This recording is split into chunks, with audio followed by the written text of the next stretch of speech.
Hello everyone. Thank you for your interest in my research on hybrid deep learning models in liver transplants. This is Gökçen Akın. I'm a PhD student at ISME department, so let's quickly dive in. As deep learning being the backbone of this study, I would like to give you a very brief intro on these models. So deep learning is a special configuration of neural nets which was first proposed in 1944. It's basically a subfield of ML with its distinctive characteristics. First and foremost, they learn high-level features from data in an incremental manner. Therefore, the need for domain expertise and feature engineering is eliminated. And the fuel of these models is huge amounts of data we can feed them. So when this is satisfied, they outperform most of the traditional ML algorithms. And with successful experimental results, deep learning offers deployable solutions in automated driving, speech recognition, face recognition, agriculture, healthcare, and many more. But all those great features come at a cost. This is sometimes interpretability issues and always high-end infrastructure requirements. So now switching back to my research topic after a short background, I'm studying on deep learning applications in liver transplant. We can broadly define liver transplant as a life-saving procedure for patients with end-stage liver disease. And we all know that liver is the only organ with regeneration ability. That means we can also have living donors. But even that does not save us from facing organ shortage, which causes approximately 7,500 lost lives in a year only in US. So considering the extent of the shortage, we have to make sure that available organs are being used in the most efficient manner with the goal of maximizing their survival times. Now, if you look at the literature on survival studies, we see the Cox proportional hazards model as the backbone of those studies. It's basically a regression model that investigates the relationship between survival time and the predictor values, and it allows us to examine how predictors influence the risk of a particular event happening at a particular point in time. This risk is formalized in hazard function as you see here. So briefly, hazard function can be interpreted as the risk of an event happening at time t so that we know which periods have the highest and lowest risk and we intervene accordingly. The drawback of this model is if you look at the exponential part, we see that a linear relationship is assumed between the predictors and coefficients. According to this assumption, hazard curves of two patients are proportional and cannot cross. But this is too simplistic assumption that is most of the time not the case.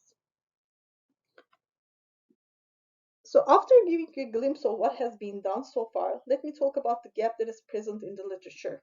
With the rise of AI, although more sophisticated deep learning models are applied in survival analysis, they still lack in various aspects.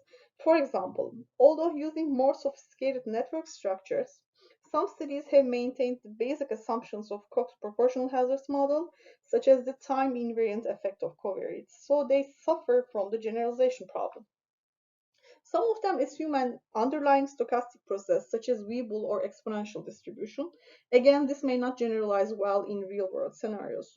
In some of them, time to event is not directly modeled. Instead, survival probability functions are estimated. This can make things even more complicated for non-technical people. So in some of them, only feed-forward or recurrent models are employed, which means we are either missing on information that comes from longitudinal data or missing on the information that comes from the static data. To address all the problems mentioned so far, we have developed the network structure you see here. Our network is able to consume both static and dynamic data from the patients. Dynamic data comes from follow-ups and it can be any data collected at the follow-up visit. For example, patients' BMI, their functional status, medications prescribed, or lab results. On the other hand, static data will include demographics data such as race, gender, and things like that. First, we process these data separately and then merge them to get our final output, which will be number of days until the transplanted liver fails. Just as a side note, we are using UNOS data in this study. One unique characteristic in survival analysis is the existence of censored data. What does that mean? So in medical data sets, we often have patients that are lost to track or patients who have not experienced the event due to early cutoff dates. These patients are referred as right censored patients. In our data set, most of the patients were censored, as you can see in the graph. Yes, so in order to tackle these censored patients, we have developed a special loss function that ignores the losses from censored patients if the predicted date is later than the date the patient became censored. With all the settings mentioned and all the network structure, our model is able to predict transplant liver survival time with 100 days off. So, so in here, I'll just summarize our work here once again. We have developed a hybrid deep learning model that is able to process both dynamic and static patient data. Unlike the available studies in literature, we do not use the vague concept of time discretization. Instead, we predict survival times continuously. Our model learns the first hitting times directly from data at a fine grade level without assuming an underlying structure.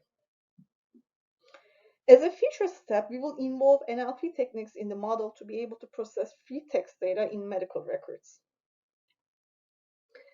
So that's it. Thank you everyone for your interest and time. Please feel free to reach out with any questions or comments. And lastly, I would like to take a moment to thank my advisor, Dr. Yildirim, for his continuous support and encouragement along the way. Thank you.